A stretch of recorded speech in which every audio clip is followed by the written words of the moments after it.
Very good. So this paper is entitled Transformation Through Spiritual Accompaniment, Synodality in the Catholic Church and Its Potential. And I thought I'd just start with a small explanatory note, because I'm going to be talking about something with the riveting title of the 16th General Assembly of the Synod of Bishops, which is colloquially known as the Synod on Synodality. And it's something that when one talks to an audience about this, there's a spectrum of opinion. Either they've heard too much about it and are sick of it, or they've never heard of it at all. And then you have another spectrum of either they think it's amazing, or they think it's a gimmick that's going to blow over quite quickly. I'm in the centre of both of these, but for the for the purposes of this talk, yes, I'll be talking about the Synod on Synodality. And for those who are not interested in its inner workings or have been following it closely, it is essentially a synod is an instrument of governance within the Catholic Church, where the episcopate, the bishops, gather. There's a lot of talking, and there's usually a document that comes out of it. This one got a bit more traction in the media than usual, for reasons that I'll be exploring in this paper. So, if the Synod on Synodality can be said to have, in principle, at least, a defining virtue, then that virtue is listening. Bishop Nicholas Hudson of the Archdiocese of Westminster in the UK has described the Synod's recently promulgated final document as marked by a spirituality of listening, while the Catholic News Agency reports that in his homily for the Mass opening the 2024 session of the Synod, Pope Francis used the word listen, or listening, nearly a dozen times, stressing its importance to the synodal process. So the Synod's emphasis on listening, to me, invites an obvious comparison with another, equally important area of contemporary ecclesial life, and that is reparation for clerical sexual abuse. Aside from the synodal process, there is no other area of church life where the faithful are so regularly and fervently exhorted to listen to others as in the context of the Church's responsibility of reparation towards abuse survivors. For instance, as well as the various calls to listen and walk with survivors found in the addresses of Pope Benedict XVI, we also find exhortations to listen to survivors and praise for those who already undertake this practice of listening. To give a small number of representative examples, Pope Francis' 2019 motu proprio Vos Estis Lux Mundi, his 2022 address to the Pontifical Commission for the Protection of Minors, and his 2023 address to the Italian Episcopal Conference for the Protection of Minors and Vulnerable Persons. Indeed, Pope Francis sees this work of reparative listening as so integral to the Church's life and mission that he has twice called upon the faithful to develop a spirituality of reparation. The virtue of listening, therefore, offers itself as a bridge connecting these two aspects of the life and mission of the Church, the spirituality of synodality and the spirituality of reparation. In the context of this symposium, we can think of it as a bridge between two forms of spiritual transformation. On one hand, a transformation of faith praxis taking place on the level of ecclesial community, and on the other hand, an interior transformation, a transformation of spiritual and psychological healing taking place within the human person who has experienced abuse. Yet this is a bridge that receives remarkably little footfall. The connection between what we could call synodal listening on one hand and reparative listening on the other is scarcely made in the documents which define and direct the synodal process. And when it is made, it manifests itself in vague exhortation, rather than a clear explanation or specific directives for action. Now, for some, this points to a problem with the definition of synodality itself. Is it descriptive of the functioning of hierarchical structures, or is it prescriptive of the broader spiritual attitude which believers should take towards the practice of their faith, or somehow both at the same time? If we cannot define precisely what synodality is or articulate how it is meant to be implemented in the life of the Church, it's perhaps inevitable that we will struggle to connect it with the Church's responsibility of reparation to abuse survivors. a reparation which, as successive popes have taught us, speaks to the very core of the Church's mission to bring the healing and sanctifying and transforming power of Christ into the world.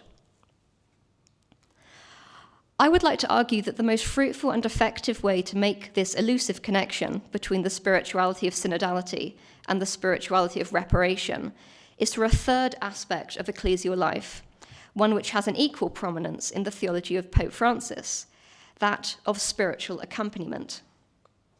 So in the first part of this talk, I will define the concepts of synodality and of accompaniment, situating them in the theology of Pope Francis and highlighting the areas of congruence between the two. And then in the second part, I'll propose that the Church's ministry of catechesis, which is defined as a ministry of witnessing, teaching, and accompanying in ecclesial faith, is a specific context where these principles of synodality can be fruitfully applied for the purposes of reparation. So I'll begin with a definition of synodality. And at the outset, it's important to say that synodality does not have a single univocal meaning in the contemporary church, and that the magisterial documents which direct and govern the synodal process are entirely honest about this. So the International Theological Commission, for instance, in its 2018 document, Synodality in the Life of the Church, notes that historically the word synodal referred only to the ecclesial assemblies convoked on various levels to discern doctrinal, liturgical, canonical, and pastoral questions, but now gives its name to a linguistic novelty, describing a constitutive dimension of the Church's life, and one which requires careful theological clarification. An attempt at such clarification is the definition of synodality given by the Synod on Synodality's own final document, which begins with that tightly delineated historical meaning, but then moves on to define synodality as the walking together of Christians with Christ and towards God's kingdom in union with all humanity, in a process which involves gathering at all levels of the Church for mutual listening, dialogue, and community discernment. So there are, it seems, two phenomena being held together within this one definition: formal deliberative structures on one hand, and then a more general attitude towards ecclesial life and practice. Father Gerard Tamona, OP, Master General of the Order of Preachers, a man with whose theology I have some affinity, as you might be able to guess from my appearance, uses the terms affective and effective synodality to explain the distinction between these two. So the affective is an overarching ethos animating church communion at all times, and the effective synodality is the concrete manifestation of such spirit when an ecclesial community is convoked by legitimate authority to decide on contentious issues. So it would appear that the attempts to draw together the Church's practice of synodality and its responsibility for reparation for abuse have been concentrated in the area of what Father Tamona would call effective synodality, so those formal structures of consultation and decision-making. So, for instance, when the synthesis report of the Synod's first session mentioned the abuse crisis, the discussion was kept firmly within the bounds of hierarchical ecclesial structures and what it described as the judicial task of handling abuse. And then in the Synod's final document, that focus was again on the formal structures and processes, and it calls for safeguarding processes to be constantly monitored and evaluated, and for the Church to be equipped with regulations and legal processes. And there really isn't that much connection made to what Father Tamona would call affective synodality. The final document does remind us that victims and survivors must be welcomed and supported, but it says little about what concrete form such welcome and support could take, or where and when it should happen, or indeed who should take responsibility for it. So that's synodality. We can turn now to another concept in Pope Francis' theology, and the one that's going to enable us to make a fruitful connection between synodal listening and reparative listening, and that is accompaniment. Now, like synodality, the importance and the indeed necessity of spiritual accompaniment for the contemporary church has been central to Pope Francis' theology from the beginning of his pontificate. So in his 2013 apostolic exhortation, Evangelii Gaudium, the Pope said that the Church will have to initiate everyone into this art of accompaniment, which will lead others even closer to God, in whom we attain true freedom. The 2020 Directory for Catechesis, which is a document of the Pontifical Council for promoting the new evangelization, then integrated the Pope's spirituality of accompaniment into its definition of the catechist. A catechist is again, one who takes a particular responsibility within the church community for passing on the Catholic faith to others. So the catechist, according to the Directory, is not just a teacher of faith and not just a witness to faith, but also, it says, an expert in the art of accompaniment. Now, this art of accompaniment is, like synodality and like reparation, characterized by the practice of the virtue of listening. So Evangelii Gaudium emphasizes the centrality of listening, which it calls an openness of heart, which makes possible that closeness without which genuine spiritual encounter cannot occur, which helps us to find the right gesture and word, which shows that we are more than simply bystanders to spiritual accompaniment. And this emphasis is then taken up by the Directory, which tells us that the catechist is an accompanier because they are able to listen and enter into the dynamics of human growth. This listening is, according to Evangelii Gaudium, compassionate listening, while the Directory tells us that it is to be practiced with a gaze of compassion. It's compassionate because it's characterized by patience, gradualness, and a steady and reassuring pace. The Directory then goes on to describe how the catechist is to be formed as an accompanier, and this is again relevant for the virtue of listening. The duty of forming catechists in the art of personal accompaniment calls for a humble willingness to allow oneself to be touched by the questions and confronted by the situations of life, with a gaze full of compassion, but also respectful of the other's freedom. Note that once again the Directory, following Evangelii Gaudium, connects accompaniment to freedom, which we understand from the Catechism of the Catholic Church to be a power rooted in both intellect and will, and perfected by God, by which one shapes one's own life in obedience to the divine will. So accompaniment is, in short, intended to provide a context for the growth in human and spiritual maturity, which is a prerequisite for growth in freedom. And this takes place through a remarkably synodal-sounding process of compassionate listening and patient, gradual journeying together. As such, catechesis, the process of witnessing, teaching, and crucially accompaniment, which is focused on fostering growth in freedom, is a fitting context in which to practice the virtues of synodal listening and reparative listening, bringing the two together into a single healing and transformative process. And we can understand this better by first connecting accompaniment more closely to synodality. So catechetical accompaniment evidently has a role to play in both kinds of synodality that Father Timona has described, effective and affective synodality. So catechetical accompaniment is effective synodality because it is intended to take place within a very clearly defined context within the Church, which is the relationship of the catechist to the one catechized. In 2021, Pope Francis actually made the role of the catechist a lay ministry within the Church. It was elevated to the status of lay ministry. So catechetical relationships are in fact now a formal element of the Church's visible structure. And so the specificity of this ministry, practiced in particular ways by members of the parish community at particular times and places, brings a certain clarity and precision to the implementation of synodal listening. But catechesis is also affective synodality, because this is a ministry that's meant to inform personal relationships within the Church. It draws out the transformative potential of those relationships in a way that cannot be limited to particular times and places, and instead impacts the whole of ecclesial life.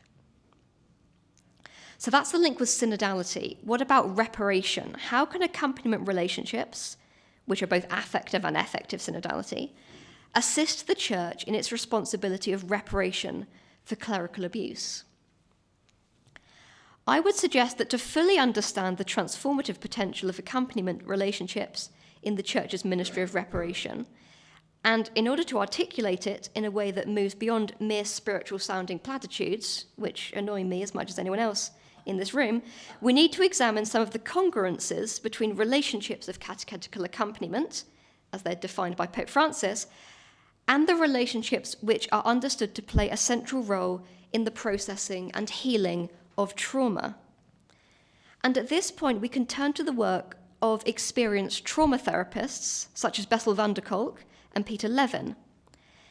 In his book, The Body Keeps the Score, Brain, Mind and Body in the Healing of Trauma, van der Kolk describes the process of trauma healing as being both top-down and bottom-up. And he says that the top-down healing is talking, reconnecting with others, and allowing ourselves to know and understand what is going on within us.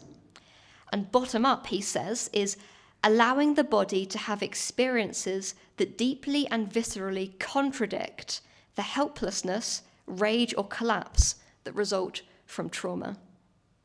Peter Levin, meanwhile, in his book In an Unspoken Voice, writes that the psychobiological process of trauma healing must begin with establishing an environment of relative safety before reorienting to the here and now and re-establishing the capacity for social engagement. So in short, we can see that the establishment or re-establishment of safe and trustworthy relationships is key to the processing of trauma. And fundamentally, the kind of accompaniment relationship which we aim to create in catechetical ministry within the Catholic Church is a very similar kind of relationship to the one which a trauma therapist will aim to create as a healthy foundation for trauma processing, and one which will help establish that situation of relative safety and connection with others, which Levin and van der Kolk respectively describe.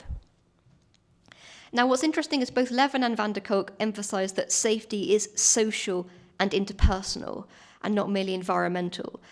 For the human person, a safe world is not merely a world that's free of, floods, famine, predatory animals. It's a world in which we can enjoy interactions with people who love us. Van der Kolk says that traumatized human beings recover in the context of relationships, and the role of those relationships is to provide physical and emotional safety. And he specifically highlights religious communities as an example of a context where such relationships could be fostered. Now, the relationships in which trauma processing takes place must also, like accompaniment relationships in the Church, be patient, gradual, and compassionate. And van der Kolk writes that the traumatized person requires someone you can trust enough to accompany you, someone who can safely hold your feelings and help you listen to the painful messages from your emotional brain. You need a guide who is not afraid of your terror and who can contain your darkest rage. So those of us involved in the ministry of catechesis in the Church are in a privileged position to understand why survivors need the kind of compassionate accompaniment which van der Kolk describes. But we're also in a privileged position to provide it. This is one of my hobby horses, but Catholic tradition tells us that our emotions are not something to be scared or ashamed of. In fact, they're integral to our development in virtue, and therefore to our growth in holiness.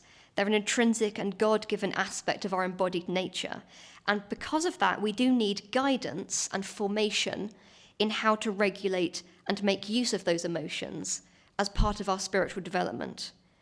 And so for everybody, but for traumatized people in particular, that formation needs to be experiential, and it needs to be relational, and it needs to be free of any insinuation that these emotions are shameful or beyond another person's capacity to cope with.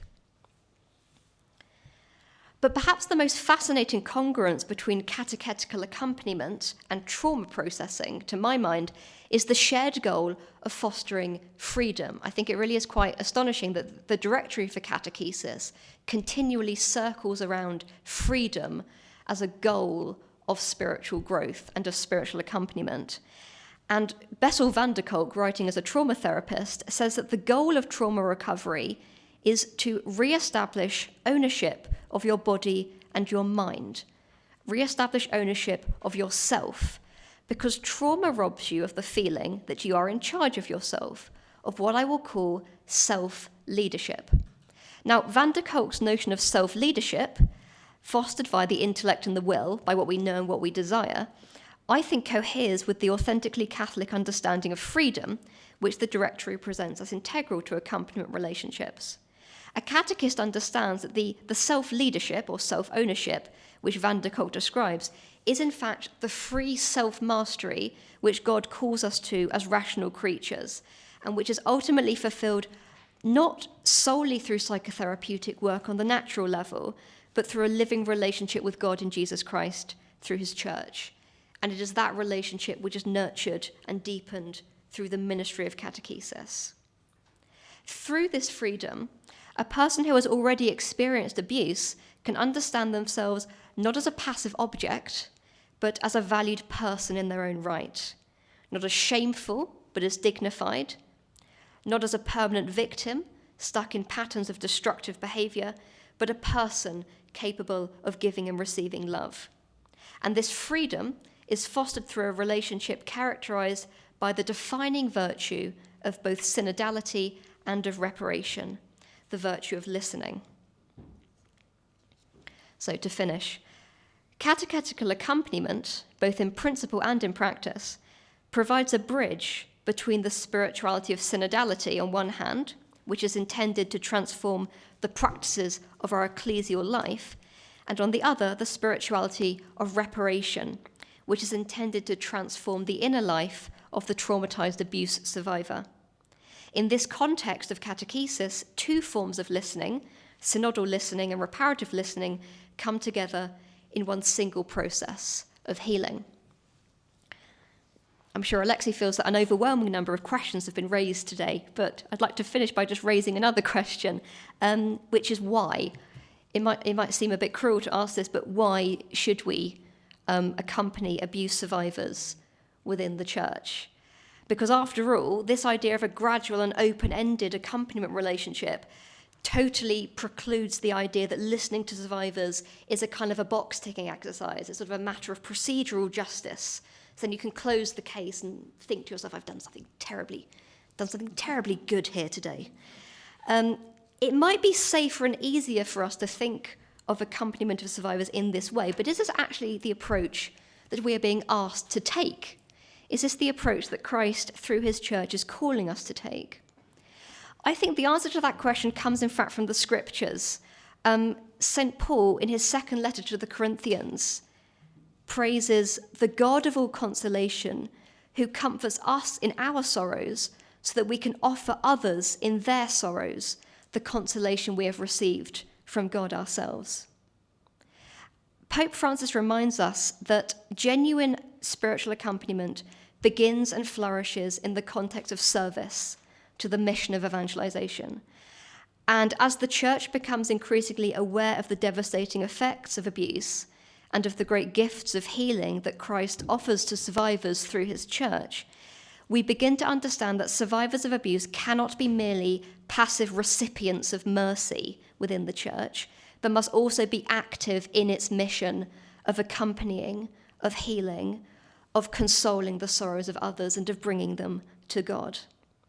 And as such, we can think of the accompaniment of abuse survivors in the church, which takes place through a process of synodal and reparative listening in the context of catechetical accompaniment, ordered towards growth in freedom. We can think of this accompaniment as a preparation for survivors' participation in the church's mission, a way to ensure that the wisdom and compassion that they have received over the course of their journey of healing can then be shared with the whole church and indeed with the whole world. Thank you very much.